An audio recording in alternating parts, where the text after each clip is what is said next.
world champion once told me, it's a mistake to let emotions get in the way. But there's a deep rage burning within Joel Casa.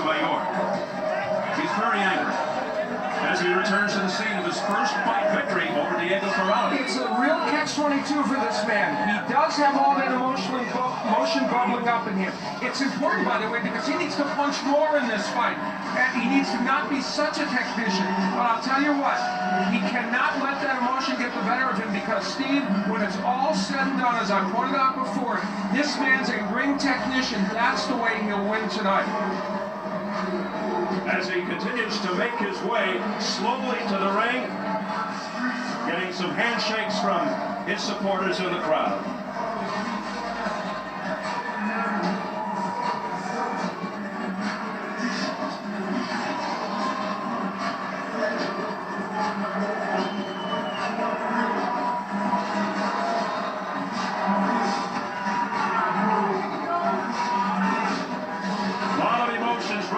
The mind of Joel Casa, able to let out a bit of a smile there, and he looks extremely confident.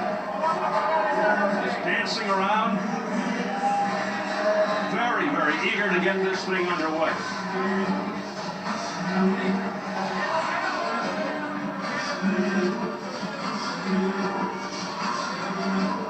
There with boxing legend Roberto Duran, who is a huge supporter of Casa. Now former lightweight champ Diego Corrales returning to the scene of his greatest triumph, the first fight with Jose Luis Castillo, which made his name a metaphor for heart, courage, and fearlessness. But ironically, he's now in the same embarrassing position he criticized Castillo for back in June. Corrales prides himself on being professional, yet he committed what he considers a sin for a boxer. I know he's apologetic and claims responsibility, but even as he admitted in his interview with Jim Gray earlier tonight, that's the definition of a hypocrite.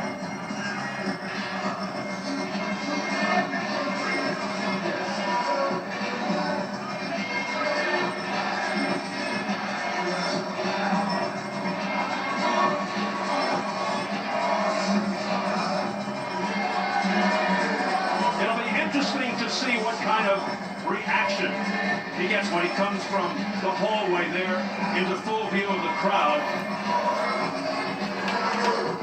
Obviously because of what has transpired over the last 24 hours here in Las Vegas. And he's always been very popular here.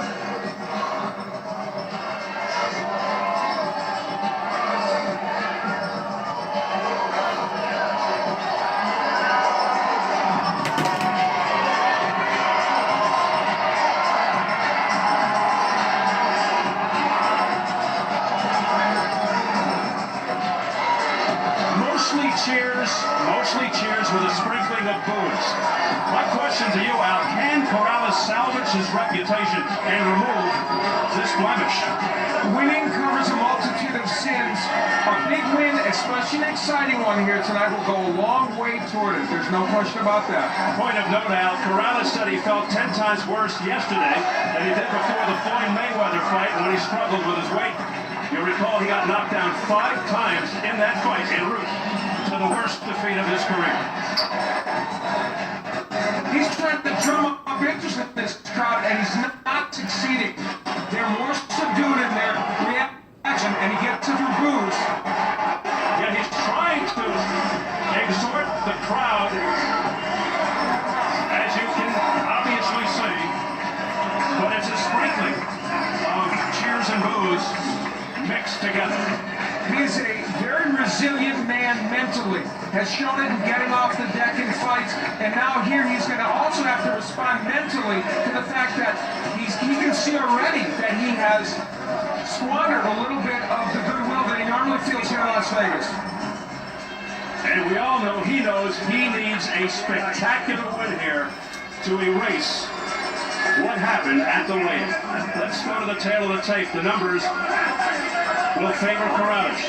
Big factor age. Casa listed at 35, 6 years older than Corrales, who is unusually tall and rangy for this weight, 5'10 and a half, a 3.5-inch height advantage, but just a 1 inch edge in reach. At the weigh-in, Corrales initially 139.5, 4.5 pounds over. 2 hours later, he came in at 139. Casamayor right on target at 135.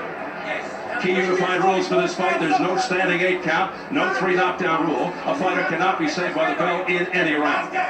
If an accidental headbutt causes a fight to end within 4 rounds, it's a no decision. After 4 rounds, they go to the scorecards. If a punch causes a cut and the injured fighter can't continue, he loses by TKO.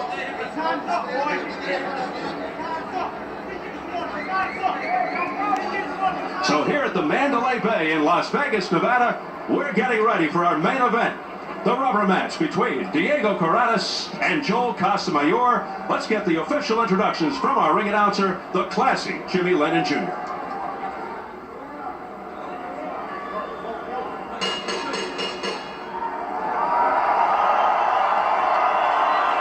Ladies and gentlemen, a very good evening to you and welcome to the beautiful Mandalay Bay Resort and Casino here in Las Vegas, Nevada, for the featured bout of the evening, brought to you by Gary Shaw Productions in association with the Mandalay Bay, MGM's Rocky Balboa, DRL Promotions, and Showtime. This bout coming away is sanctioned by the WBC, President Jose Suleiman, Supervisor Osvaldo Bisbal, and the Nevada State Athletic Commission, the Chairman Dr. Tony Alamo, Commissioners Skip Avancino Jr., John Bailey, Joe W. Brown, and TJ Day, with the Executive Director Keith Kaiser.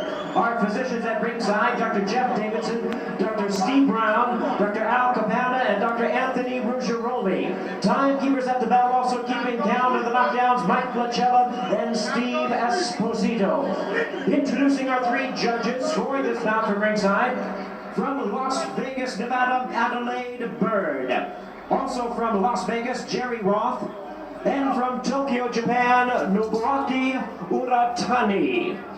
Introducing our 3rd man of the ring, the referee in charge of this bout, working in this his 36th world title bout, Kenny Bayless. All right, fans, here we go with our main event of the evening. 12 rounds of boxing for the WBC Lightweight Championship of the World. And now, ladies and gentlemen in attendance and boxing fans joining us around the world, live from the Mandalay Bay in Las Vegas, it's showtime!